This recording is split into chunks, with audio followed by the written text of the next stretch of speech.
Acts 5:28, saying, Did we not straitly command you that ye should not teach in this name? And behold, ye have filled Jerusalem with your doctrine, and intend to bring this man's blood upon us. I understand why a lot of people get offended when it's suggested that the Jews collectively killed Jesus. People will say this is anti-Semitic, which obviously it's not in any meaningful sense. Jesus was Jewish. All of the earliest Christians were Jewish. They simply turned towards Jesus and accepted him. If this is a criticism of the Jews, it's not a racialistic one. It's based on their beliefs. And criticizing someone for their beliefs, that's perfectly okay. Obviously, we should be allowed to criticize other people's beliefs. But you might say that bringing Jesus Christ's blood upon the Jews is a little bit more than criticizing their beliefs. And in some sense, yeah. But what we really mean is spiritually, they are guilty of having killed him because they continue to believe the things that led to him being killed in the first place. Any Jew today will tell you that Jesus Christ was not God, and therefore they are implicitly signing off on the reason why he was killed in the first place. But there's a deeper issue here, which is that Jesus says that the Jews in killing him are guilty of all of the blood of all of the prophets, because they're not just rejecting Jesus, are they? They are rejecting God.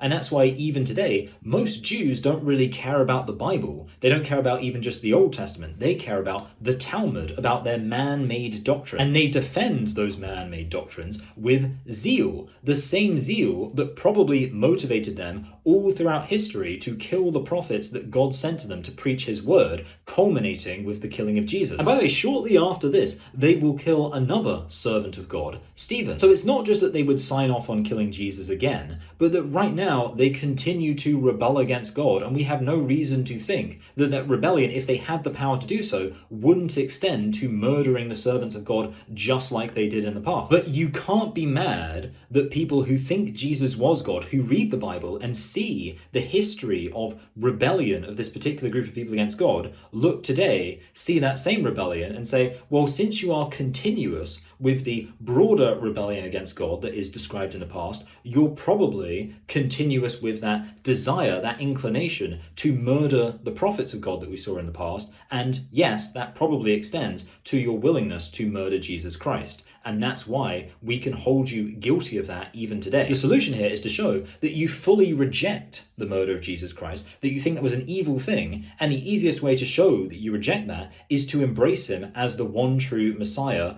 and God, and as such recognize that his murder in the past by the Jewish people back then was evil.